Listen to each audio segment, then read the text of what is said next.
It's that time again. It's Patch Notes Day. How's it going, guys? Honcho here with the patch notes for version 4.4, and my word, there is a lot of changes in this one. 4.4 has a heavy focus on bug fixes, quality of life changes, optimizations, and some balancing throughout the factions. As always, links to the full patch notes will be in the description down below. Also, whilst you're down there, hit that subscribe button.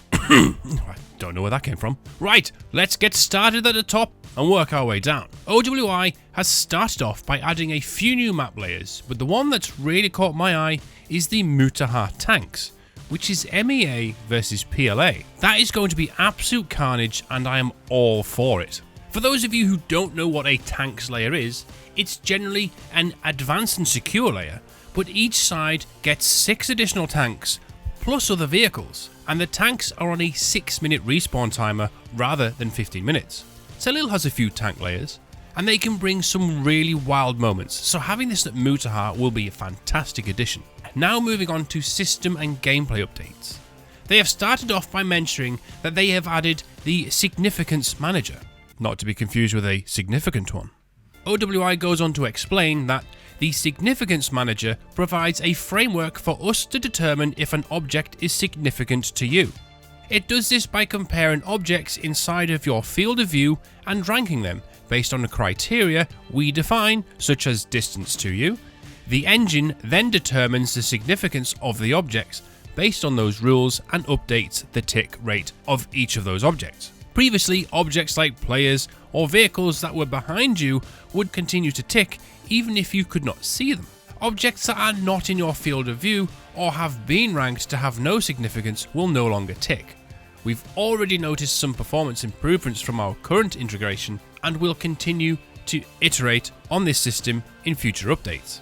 Hopefully this will help with the current server performance issues and desync a lot of us have been noticing, but as I'm not that tech savvy on this kind of stuff, I'm sure someone else will be able to explain and understand this much better. 4 factions have had their abbreviations changed, and they are Australia, Great Britain, Militia, and Russia.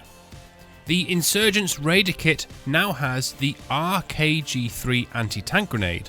And here's one I think a few people will get a few pitchforks out for. The newly named British Armed Forces and Canadian Armed Forces combat engineers no longer have landmines. Also, pretty much all of the regular forces Ironsight's LAT kits have had their hand grenades reduced from 2 down to 1. The BM21 Grad has had its rate of fire increased from half a second a shot down to quarter of a second, and its air burst from 1 meters to 2. Now we're about to come on to some really big changes here for infantry, so I suggest you really listen to this one. The FOB bleed out timers have been increased from 60 seconds to 75.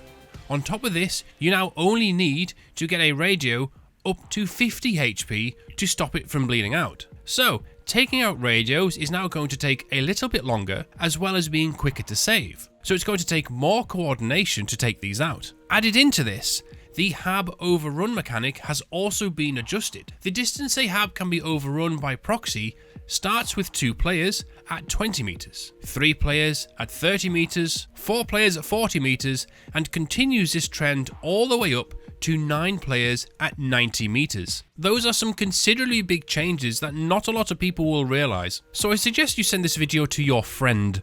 I've literally just lowballed myself because no one's going to send this to me. A few other small gameplay changes include players no longer suffering a speed penalty whilst dragging bodies. Both sides of the militia camo netting now become semi-transparent when close enough, and the Aussies and Canadians now get a new Ironsight M2 tripod bunker emplacement instead of the ACOG tripod. Moving on to general bug fixes. The militia dirt boxes can no longer be stacked on top of each other, so rip the dirt box to heaven. But this also includes the tank hull down positions and a few other bits and pieces. 30mm and 40mm high explosive rounds now have their own intended sound effects, rather than just sounding like someone throwing a dickload of grenades at you. A bug has been fixed that would cause helicopters to be destroyed upon spawning. Emplacements can no longer be placed inside rocks, fixed a bug that could prevent a player from reconnecting after being disconnected from the server queue, and many, many more. Map updates and changes, and the first one is a big one. especially for those who like to have hearing. At Kora, Koken, Logar and Sumari, they have reduced the mortar limit per radio to 1. So, no longer can you do the 4 mortar pit trick on those maps, and now we can play those maps without the ridiculous mortar spam and PTSD that generally comes with that. Talil has had several optimization improvements on top of the tunnel entrances now showing on the map.